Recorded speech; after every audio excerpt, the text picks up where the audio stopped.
আজকে একটা স্পেশাল দিন, সেখানে এরকম একটা জায়গায় এসে রূপমদার ইনভিটেশন পেয়ে এখানে এসে আমি খুবই আপ্লুত এবং খুবই খুশি।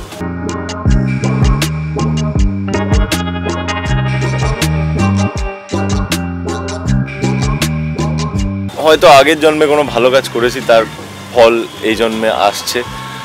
দর্শকের ভালোবাসার যে পাওয়ার, মানে কি বলবো, আমরা অনেক ঋণী মানে ওনাদের কাছে আর কি। তো সেটা হয়তো কখনো শোধ করা পসিবল নয়, ওনাদের যে ভালোবাসা। তো কাজ দিয়ে কিছুটা পে ব্যাক করার চেষ্টা করবো আর কি।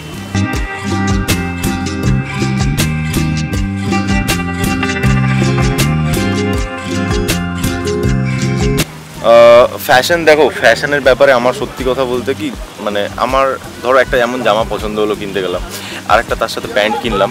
এরকম হচ্ছে কি, ওই যখন জামা আর প্যান্টটা একসাথে পরলাম তখন দেখলাম দুটোর মধ্যে সামঞ্জস্যতা কম। তখন আমার বোন আমায় হেল্প করে। ইভেন আমি যখন কোথাও কিছু পরে যাই, আমার বোনই আমায় সাজেস্ট করে দেয়, তুই এটার সাথে এটা পর, এই জুয়েলারি বা এই তোর যা যা আছে, এই বেল্টটা পর, এই জুতোটা পর, এই জামাটা পর। তো আমার যদি কোনো ডিজাইনার হয়ে থাকে কেউ, সেটা আমার বোন। তোমার কাছে ফ্যাশন মানে ফ্যাশন ফান্ডা, যদি ফ্যাশন ফান্ডা তো এক একজনের কাছে এক এক রকম।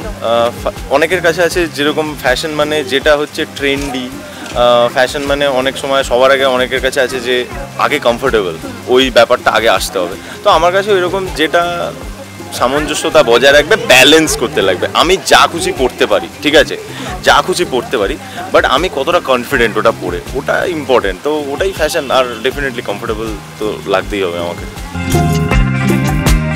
লুকটা নিয়ে অ্যাকচুয়ালি আমার কোনো প্ল্যান ছিল না, কিন্তু আমি বেসিক্যালি কোনো এরকম সম্মানের জায়গায় গেলে আমি শাড়িটা বেশি প্রেফার করি। তো শাড়ি পরতে অবশ্যই খুব ভালোবাসি, তো সেই জন্য সব জায়গায় একটু চেষ্টা করি ইন্ডিয়ান লুকে যাওয়ার। মায়ের কাছে একটা স্বপ্ন ছিল যে মা টিভির পর্দায় আমাকে দেখবে। এবার বড় পর্দায় তো ডেফিনেটলি ওটা অনেক বড় একটা কিছু, তো সেটা আমি আশা করি, জানি না কবে হবে, বাট সবসময় চেষ্টা করছি নিজেকে ভালোভাবে তৈরি করার। কারণ ওই জায়গাটা যেতে গেলে তো অনেক বড় কিছু, মানে অনেক কিছু জানতে হবে অবশ্যই, শেখার তো কোনো শেষ নেই। তো বড় পর্দায় যেতে গেলে নিজেকে আরও ভালোভাবে তৈরি করতে হবে। তো আশা করি সেই জায়গাটা আমি পৌঁছতে পারবো, যদি জেদ আর স্বপ্ন সব মিলিয়ে যদি ইচ্ছে শক্তি থাকে তো ডেফিনেটলি পারবো। আর অবশ্যই মানুষের আশীর্বাদ তো আছেই। আর মায়ের এখনও অবধি মায়ের কাছে শ্রেষ্ঠ উপহার আমি কি দিতে পেরেছি জানি না। আমার কাছে তো প্রত্যেকটা দিন স্পেশাল দিন, মায়ের জন্য স্পেশাল ডে বলে আমার কাছে কিছু নেই। মাদার্স ডে অবশ্যই সবাই সেলিব্রেট করে, কিন্তু আমার কাছে প্রত্যেক দিন আমার কাছে আমার মায়ের জন্য আমার কাছে স্পেশাল। আর মায়ের কাছেও স্পেশাল, আমার কাছেও স্পেশাল। তো মা মানে ভেবেছিল, অবশ্যই মায়ের কাছে একটা স্বপ্ন ছিল স্টার জলসা পর্দায় আমি কাজ করব লিড হিসেবে। তো সেটা করতে পেরেছি, মা প্রচণ্ড খুশি। আর সেটাতে অবশ্যই আমি প্রচুর কতটা সাকসেস পেয়েছি জানি না, কিন্তু মানুষের কাছ থেকে প্রচুর ভালোবাসা পেয়েছি। এটা আমার কাছে অনেক বড় একটা কি বলবো, অপরচুনিটি বলো বা উপহার বলো, সব কিছু। আর আজকের দিনে অ্যাওয়ার্ড পেয়ে কেমন লাগলো? আজকের দিনে অ্যাওয়ার্ড পেয়ে খুবই ভালো লাগলো। ওই জন্যই আমি ফার্স্টেই মঞ্চে উঠে বললাম যে মাদার্স ডের দিন এরকম একটা স্পেশাল, মানে স্পেশাল করে তোলা দিনটাকে অ্যাওয়ার্ড শো, তো এই সম্মানটা পেয়ে সত্যি আমি খুব খুশি, তাও আবার glam award show. PLD skill academy ও রামকৃষ্ণ মিশনের যৌথ উদ্যোগে রোজকার জীবনে হও রোজগেরে থাকছে বিভিন্ন আকর্ষণীয় কোর্সেস। Admission open. বিশদে জানতে যোগাযোগ করুন স্ক্রিনে দেওয়া নম্বরে।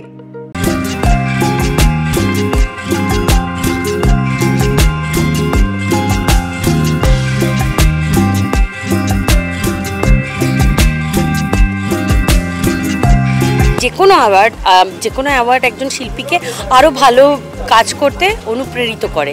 তো আমারও সেটাই মনে হয় যে আজকে অনেক বছর ধরে এটা কন্টিনিউ করাটা কঠিন, কারণ আমি 2009-তে আমার প্রথম বোধহয় আমি সিরিয়াল করেছিলাম, তখন আমি পড়াশুনো করছিলাম প্লাস সাইডে অভিনয় করছিলাম। এখন পুরোপুরি আমি হয়তো আসি 2014-র পরে, 2015। সো আমার মনে হয় যে অনেকটা টাইম ধরে থাকাটা, টিকে থাকাটা অনেকটা বড় ব্যাপার। এবং প্রত্যেক বছর আরও বেটার কাজ করি, আরও ভালো কাজ করি, আরও নতুন ডিরেক্টরদের সাথে কাজ করি যারা ভালো কাজ করছেন, এবং যারা অলরেডি আছেন যাদের সাথে কাজ করছি তাদের সাথে আরও কাজ করতে চাই, ভালো ভালো কাজ করতে চাই, উপহার দিতে চাই এবং আরও অনেক অনেক অ্যাওয়ার্ড পেতে চাই। আমি পুরস্কার পাচ্ছি না, আমি পুরস্কার দিচ্ছি। তো আর্টিস্ট্রিকে অনেক অনেক ধন্যবাদ, এই এত সুন্দর প্রত্যেকটা জেলা থেকে এই সুন্দর একটা ইভেন্টে যারা পার্টিসিপেট করেছে তাদেরকে এখানে আনার জন্য যেই আগ্রহটা ওরা দেখিয়েছে তার জন্য আর্টিস্ট্রিকে অনেক ধন্যবাদ, এবং আমাকে সঙ্গে ওরা নিয়ে এসছে। তো thank you so much Subrata দিকে। এবং আমি চাইবো এটা একটা তোমার মেকআপ ইনস্টিটিউশন একাডেমি, সুব্রতা দি যাতে এই মেকআপ একাডেমিটাকে আরও অনেক অনেক অনেক ফ্লারিশ করতে পারে। সকলের সহযোগিতা থাকলে ডেফিনেটলি আরও বড় করে এই ইভেন্টটা হবে coming year. Institute of Management Study BBA, BCA, BMLT, BTTM, BOPTOM, MBA, MEG, MPH, MTTM. For admission call 90070275.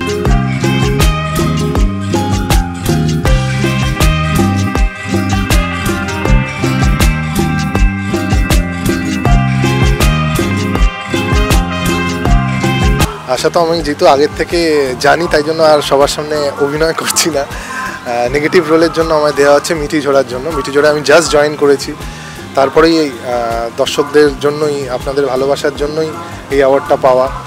আমি একটু বাদেই পাবো, আমার হাতে আসবে। তার আগেই আপনাদের কাছে আমি বলতে চাই আপনারা ভালোবেসেছেন, আপনারা মিঠি ঝোড়া দেখছেন।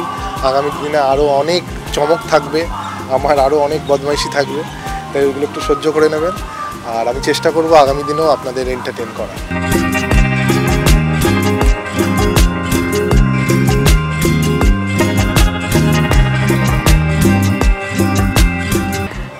দর্শকরা, আমি তো এটা আমার তো প্রথম নেগেটিভ নয়, তার আগেও প্রথম আমার মনে হতো যে কেন এরকম বলছে, বা আমার ঠিক ভালো লাগছে না, বা কমেন্ট করছে সেগুলো ভালো লাগছে না, সেগুলো মনে হতো ঠিকই। কিন্তু যত দিন যাচ্ছে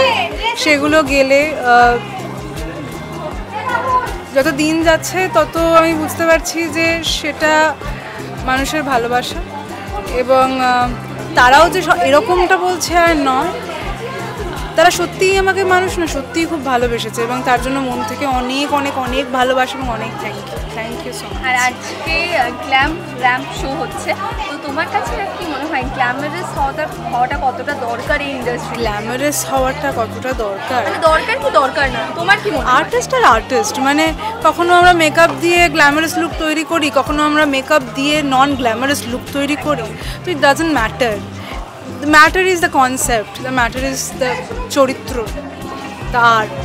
যেটা তুমি প্রকাশ করতে চাইছো সেটা তুমি প্রকাশ করতে পারছো কিনা সেটাই দেখার বিষয়। সেখানে গ্ল্যাম নন গ্ল্যামের কোনো প্রাসঙ্গিকতাই নেই।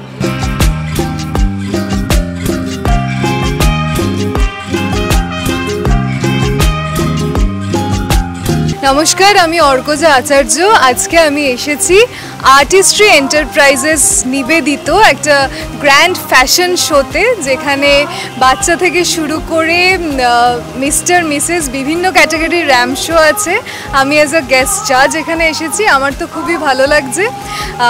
আমি অধীর আগ্রহে অপেক্ষা করছি, বিভিন্ন দারুণ দারুণ চ্যালেঞ্জ দেখতে পাবো আজকে স্টেজে।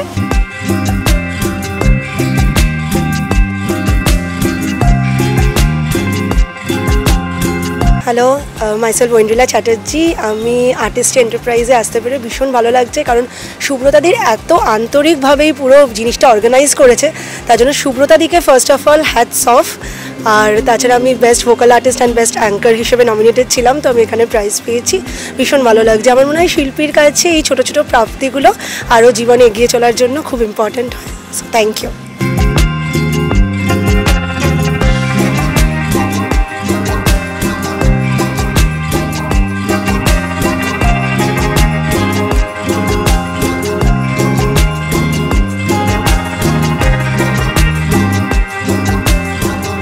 প্রথমত বলি, এটা আর্টিস্ট এন্টারপ্রাইজের অনুষ্ঠান, যেটা পুরোটাই আজকে অনুষ্ঠানটা অর্গানাইজ করেছে আর্টিস্ট এন্টারপ্রাইজ এবং তার কর্ণধার সুব্রতা দি। তো সুব্রতা দি এই মুহূর্তে প্রচণ্ডই ব্যস্ত, এবং তোমরা দেখেছই যে দিদি কীভাবে অনুষ্ঠানটা একা হাতে সামলাচ্ছে, তো আমরা তার সহযোগী। তো দিদির অনুপস্থিতিতে আমি আজকে দিদির হয়ে জিনিসটা ব্রিফ করে দিচ্ছি তোমাদের কাছে, যে পুরো অনুষ্ঠানটাই সুব্রতা দির মাথা থেকে বেরোনো, যে এটা র্যাম্প শো, এবং এটা ফার্স্ট, এটা দিদির সেকেন্ড সিজন, এটা আমরা সেকেন্ড সিজনে এই অনুষ্ঠানটা করছি, এবং আগামী দিনেও প্রত্যেকটা বছর আমরা এই অনুষ্ঠানটাকে কন্টিনিউ করে যেতে চাই। এবং তার পাশাপাশি ফ্যাশন শো তো গত বছরও আমাদের হয়েছিল, এই same fashion show grand fusion ramp show. তো সিজন 2 এর সময় আমরা মনে করলাম যে আমরা আমাদের যারা আর্টিস্টরা রয়েছে, কারণ আমরা প্রত্যেক সময়ই সারা বছরই টলিউড শিল্পীদের সাথে কাজ করছি, তাদেরকে নিয়ে বিভিন্ন ব্যানার শ্যুট করছি, হোর্ডিং শ্যুট করছি বা অন্যান্য আরও বিভিন্ন প্রজেক্টে শ্যুট করছি। তো তাদেরকে যদি একটা আমরা তারা যে সিরিয়াল বা যে সিনেমা তারা কাজ করছেন তাদের কাজের জন্য তাদের যদি একটা সম্মান তুলে দেওয়া যায়, তো সেই ভাবনা থেকেই আজকে সুব্রতাদির ভাবনা থেকেই আজকে আমরা এই অনুষ্ঠানটা এখানে আয়োজন করেছি এবং সেখানে টলিউড শিল্পীরা এসেছিলেন এবং তাদেরকে আমরা আমাদের সম্মানিত করছি তাদের সিনেমা এবং সিরিয়ালের জন্য।